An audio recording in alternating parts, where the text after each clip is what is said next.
ধন, বন্ধু, পত্নী আৰু ৰাজ্য পুনৰ প্ৰাপ্ত হ'ব পাৰে, কিন্তু হেৰুওৱা এই শৰীৰটো পুনৰ কেতিয়াও প্ৰাপ্ত নহয়।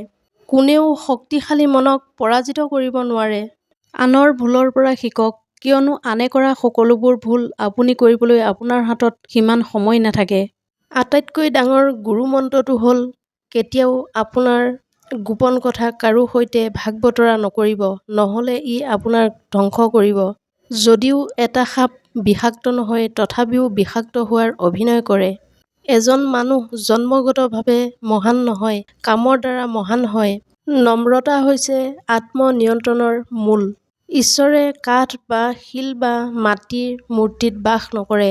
তেওঁৰ বাসস্থান আমাৰ অনুভৱ, আমাৰ চিন্তাত আছে। কেৱল এই অনুভৱৰ জৰিয়তেহে আমি ঈশ্বৰক এই মূৰ্তিবোৰত বিদ্যমান বুলি গণ্য কৰোঁ।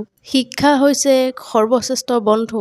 এজন শিক্ষিত ব্যক্তিক সকলো ঠাইতে সন্মান কৰা হয়। শিক্ষাই সৌন্দৰ্যক পৰাজিত কৰে। এবাৰ আপুনি কিবা এটা কাম কৰা আৰম্ভ কৰিলে বিফলতাৰ ভয় নকৰিব আৰু ইয়াক এৰি নিদিব। আন্তৰিকতাভাৱে কাম কৰা লোকসকল আটাইতকৈ সুখী। এজন ব্যক্তি অত্যাধিক সৎ হোৱা উচিত নহয়।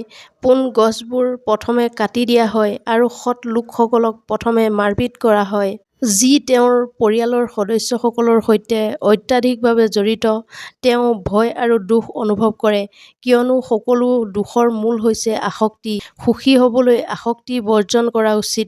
কিবা কাম কৰাৰ আগতে সদায় নিজকে তিনিটা প্ৰশ্ন সুধিব: মই কিয় এইটো কৰি আছো? ফলাফল কি হ'ব পাৰে? আৰু মই সফল হ'মনে? কেৱল যেতিয়া আপুনি গভীৰভাৱে চিন্তা কৰে আৰু এই প্ৰশ্নবোৰৰ সন্তোষজনক উত্তৰ পাব, তেতিয়াহে আগবাঢ়ি যাওক। বৰষুণৰ সময়ত সকলো চৰাইয়ে আশ্ৰয় পায়, কিন্তু ঈগলে ডাৱৰৰ ওপৰেৰে উৰি বৰষুণ পৰিহাৰ কৰে। সফলতাৰ কাহিনী নপঢ়িব, আপুনি কেৱল এটা বাৰ্তা পাব। বিফলতাৰ কাহিনী পঢ়ক, সফলতা পাবলৈ আপুনি কিছুমান ধাৰণা পাব। যিজনে কেতিয়াও ভুল কৰা নাছিল, তেওঁ কেতিয়াও নতুন একো চেষ্টা কৰা নাছিল। জীৱনটো চাইকেল চলোৱাৰ দৰে।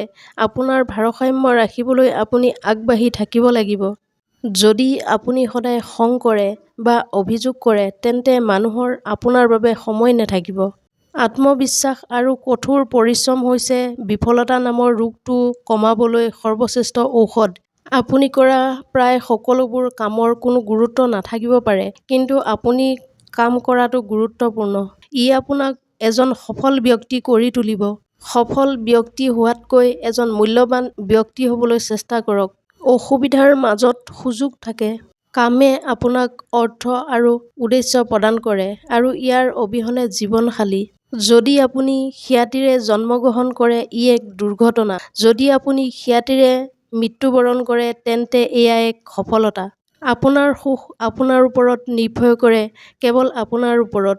যেতিয়া আমাৰ স্বাক্ষৰ অটোগ্ৰাফীলৈ সলনি হয়, তেতিয়া ই সফলতা চিহ্নিত কৰে। জ্ঞানতকৈ কল্পনা অধিক গুৰুত্বপূৰ্ণ। মনোবৃত্তিৰ দুৰ্বলতা চৰিত্ৰৰ দুৰ্বলতা হৈ পৰে। আমাৰ সকলোৰে সমান প্ৰতিভা নাই, কিন্তু আমাৰ সকলোৰে ওচৰত আমাৰ প্ৰতিভা বিকাশৰ সমান সুযোগ আছে। যদি আপুনি নিজকে শক্তিশালী বুলি ভাবে, তেন্তে আপুনি শক্তিশালী হ'ব। চেষ্টা কৰাসকলৰ বাবে অসম্ভৱ বুলি একো নাই। যেতিয়া আপোনাৰ এটা সপোন থাকে, ইয়াক বাস্তৱ ৰূপ দিবলৈ হ'লে ইয়াক সদায় দেখি থাকিব লাগিব। অভিজ্ঞতা হৈছে আমাৰ একমাত্ৰ শিক্ষক। আমি গোটেই জীৱন কথা পাতিব পাৰোঁ আৰু যুক্তি দিব পাৰোঁ, কিন্তু আমি সত্যৰ এটা শব্দও বুজি নাপাম। একমাত্ৰ অসম্ভৱ যাত্ৰাটো হৈছে আপুনি কেতিয়াও আৰম্ভ নকৰা যাত্ৰা। য'ত কোনো সংগ্ৰাম নাই, তাত প্ৰগতিও নাই। ভুল সিদ্ধান্ততকৈ সিদ্ধান্তহীনতাৰ দ্বাৰা অধিক লোকচান হয়। সফলতাৰ বাবে কৰ্মৰ প্ৰয়োজন, কৰ্মৰ বাবে প্ৰয়োজন পদক্ষেপৰ। যেতিয়া আপুনি অনুপ্ৰেৰিত হয়, ঠিক তেতিয়াই লক্ষ্য নিৰ্ধাৰণ কৰক আৰু লক্ষ্যটোৰ পিছত অপ্ৰতিৰোধ্য প্ৰকাৰে কাম কৰক, তেতিয়াহে জীৱনে এটা অৰ্থ পায়। আপোনাৰ প্ৰথম বিজয়ৰ পিছত বিশ্ৰাম নল'ব, কিয়নো যদি আপুনি দ্বিতীয় স্থানত বিফল হয়, বহু মুখ ক'বলৈ অপেক্ষা কৰি আছে যে আপোনাৰ প্ৰথম বিজয় কেৱল ভাগ্যহে আছিল। নিজৰ জীৱনৰ চিত্ৰনাট্য নিজেই লিখক। এই দায়িত্ব লোকৰ হাতত কেতিয়াও নিদিব। শত্ৰুৰূপে বন্ধু পালে বা নেপালেও, কিন্তু বন্ধুৰ ৰূপত শত্ৰু নিশ্চয় পাব। এটা ধাৰণা লওক, সেই ধাৰণাটো আপোনাৰ জীৱন কৰি লওক, ইয়াৰ বিষয়ে চিন্তা কৰক, ইয়াৰ সপোন দেখক, সেই ধাৰণাটোৰ ওপৰত জীয়াই থাকক। মগজু, পেশী, স্নায়ু, আপোনাৰ শৰীৰৰ প্ৰতিটো অংগ সেই ধাৰণাৰে পৰিপূৰ্ণ হ'বলৈ দিয়ক।